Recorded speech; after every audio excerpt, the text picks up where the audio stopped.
Everyone, आज आपका topic ले रही हूँ मैं एसिड बेस एंड सॉल्ट्स। इसमें हमने फर्स्ट वीडियो में यानी पहला पार्ट कंप्लीट कर लिया था।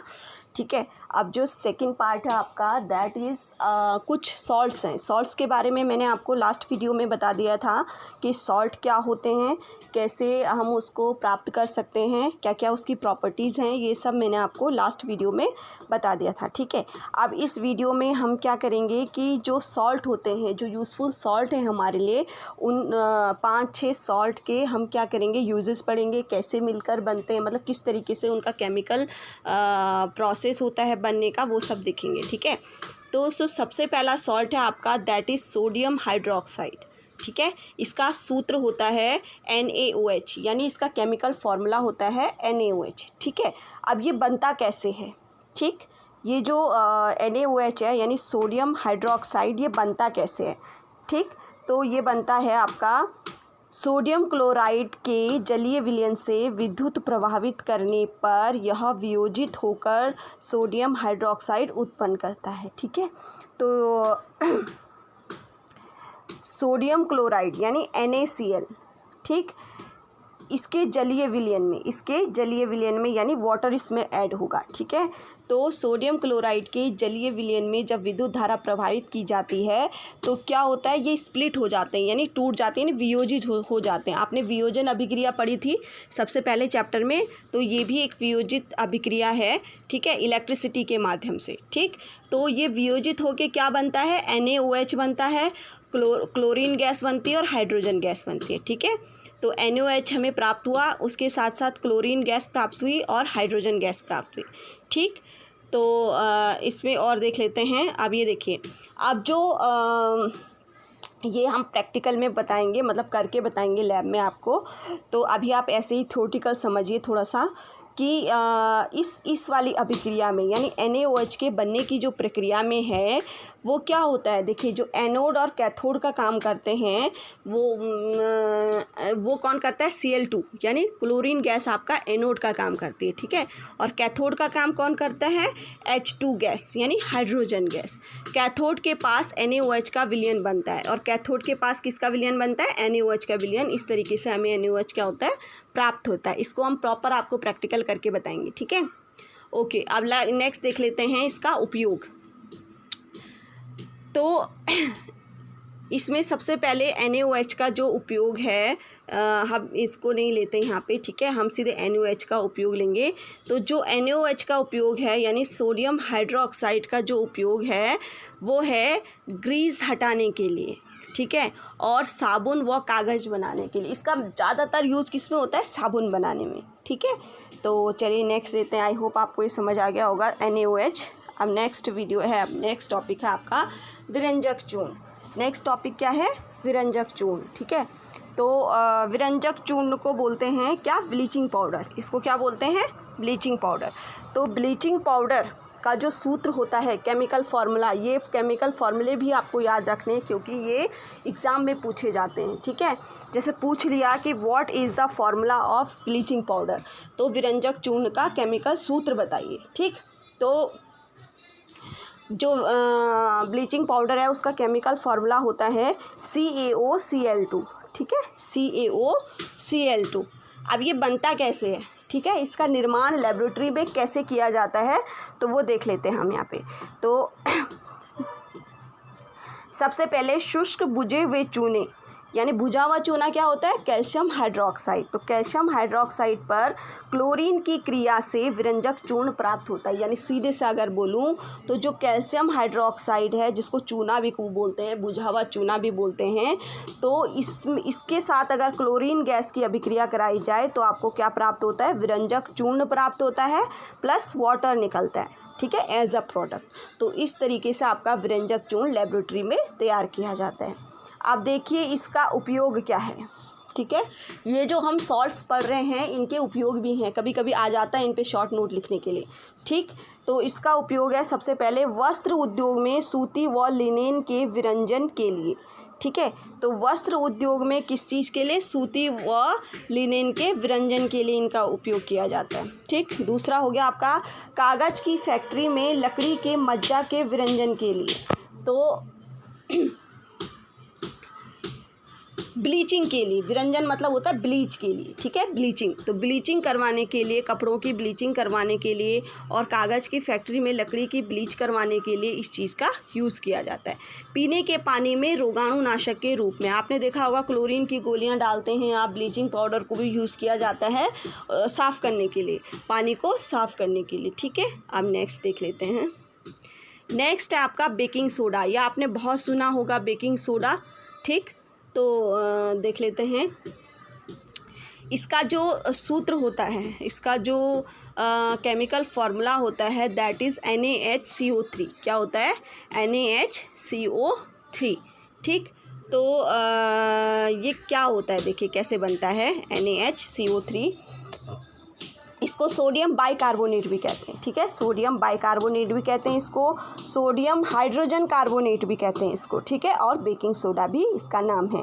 तो ये कैसे प्राप्त होता है, देखिए सबसे पहले क्लोरीन गैस को कार्बन डाइऑक्साइड और वाटर प्लस अमोनिया के साथ, इन सभी चीज़ों के साथ इसको क्या किया जाता है, रिएक्ट किया जाता है, और तब जाके आपका अमोनियम क्लोराइड और NaHCO3 बनता है, यानी बेकिंग सोडा बनता है, ठीक है। अब खाना पकाते समय गर्म करने पर, खाना पकाते समय गर्म करने पर, खाने में भी डालते हैं ना ये बेकिंग सोडा, ठीक है। तो ये देखिए खाना बनाते जब इसमें खाने में डाला जाता है तो क्या होता है, इसमें से ये स्प्लिट हो जाता है, टूट जाता है, ठीक है।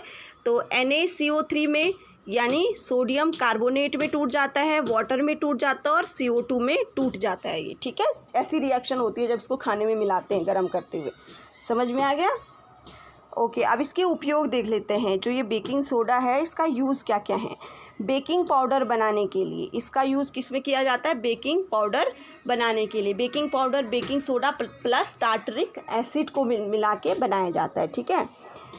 ये एक एंटासिड का एक संघटक है, ठीक है। एंटासिड का एक संघटक है, मतलब ये एसिड के विरुद्ध काम कर सकता है, यानी एसिड पे काम कर सकता है, ठीक है। ये एक क्षारक के रूप में कह सकते हो आप इसको, एक बेस की तरीके से काम करता है, ठीक। अग्निशामक के रूप में भी इस्तेमाल होते हैं, यानी जो आग बुझाने के इंस्ट्रूमेंट होते हैं उनमें भी ये चीज़ यूज़ होती है, NaHCO3, ठीक है। अब नेक्स्ट देख लेते हैं। नेक्स्ट है आपका धोने का सोडा। ये जो पहले वाला था इसको खाने का सोडा भी बोलते हैं, ठीक है। ये जो हमने बेकिंग सोडा पढ़ा इसको खाने के सोडे के नाम से भी आता है। अब आपका धोने का सोडा यानी धावन सोडा, ठीक। तो धावन सोडे का सूत्र होता है सोडियम कार्बोनेट, इसको क्या बोलते हैं, सोडियम कार्बोनेट, और इसमें वाटर के 10 मॉलिक्यूल होते हैं। तो ये इसका पूरा केमिकल फार्मूला है।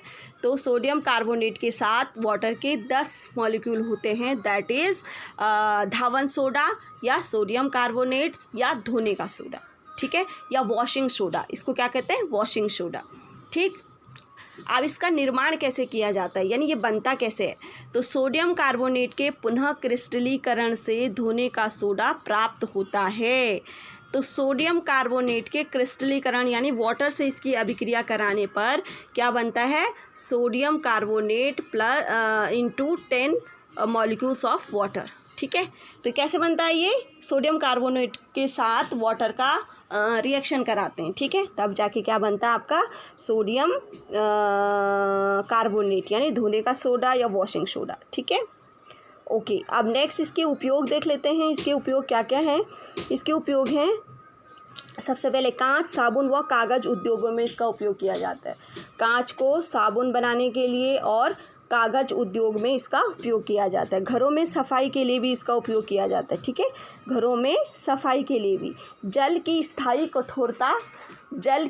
कठोरता हटाने के लिए भी, यानी जो कठोर जल होता है उसको सॉफ्ट बनाने के लिए भी जो वॉशिंग सोडा है उसका यूज़ एज अ केमिकल किया जाता है, ठीक है। अब नेक्स्ट देख लेते हैं। नेक्स्ट है आपका प्लास्टर ऑफ पेरिस यानी POP। प्लास्टर ऑफ पेरिस यानी POP, इसका शॉर्ट नाम क्या है, POP, ठीक है, इसका शॉर्ट नाम POP, इसको कभी POP के नाम से भी आ जाता है। तो POP means plaster of Paris. Plaster of Paris का जो सूत्र होता है, केमिकल सूत्र, वो है आपका calcium sulphate into half water, ठीक है, कैल्शियम सल्फेट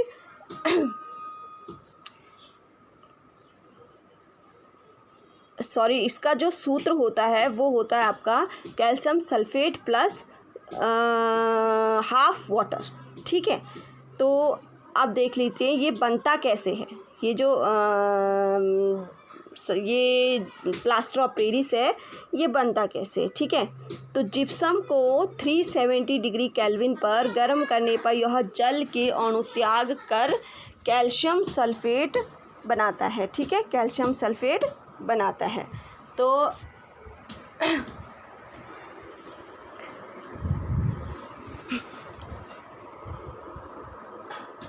इस सफ़ेद चूर्ण को जल में मिलाने पर यह फिर से जिप्सम बन जाता है। तो इसको कैसे बनाया जाता है? सबसे पहले तो इसको 370 डिग्री टेम्परेचर पर इसको जल के अणु त्याग कर कैल्शियम सल्फेट बनाता है। ठीक है, यहाँ देखिए कि जिप्सम को, ये है जिप्सम का सूत्र। अभी बताती हूँ, ये है आपका जिप्सम का सूत्र। ठीक है, तो जिप्सम को क्या किया जाता है? 370 डिग्री केल्विन पे क्या किया जाता है? गर्म किया जाता है। और गर्म करने पर ये जो वाटर का अणु है ये क्या हो जाता है? अलग हो जाता है। ठीक है, ये वाटर का जो मॉलिक्यूल है ये अलग हो जाता है। तो हमारे पास कैल्शियम सल्फेट बचता है। तो कैल्शियम सल्फेट को फिर से वाटर के साथ जब रिएक्शन करवाते हैं तब जाके आपका क्या बनता है? फिर से प्लास्टर ऑफ पेरिस, यानी CaSO4 × हाफ वाटर। ठीक, अब प्लास्टर ऑफ पेरिस के बारे में आपने सुना होगा कि जब आपके बोन वगैरह फ्रैक्चर होती हैं तो उसमें प्लास्टर लगाया जाता है। तो जो प्लास्टर है that is plaster of Paris. ठीक, तो टूटी हुई हड्डी को सही जगह पर स्थित रखने के लिए इसका उपयोग किया जाता है। खिलौने तथा सजावट का सामान बनाने के लिए आपने देखा होगा कि जिसको आप एक तरीके से बहुत सारे पॉट बनाए होते हैं, इस प्लास्टर ऑफ पेरिस से खिलौने बनाए जाते हैं, सजाने के मूर्तियाँ वगैरह भी बनाई जाती हैं इससे। ठीक है, दीवार की सतह को चिकना बनाने के लिए भी इसका क्या किया जाता है? यूज़ किया जाता है। तो आई होप आपको प्लास्टर ऑफ पेरिस भी समझ आ गया होगा। अब नेक्स्ट देखते हैं।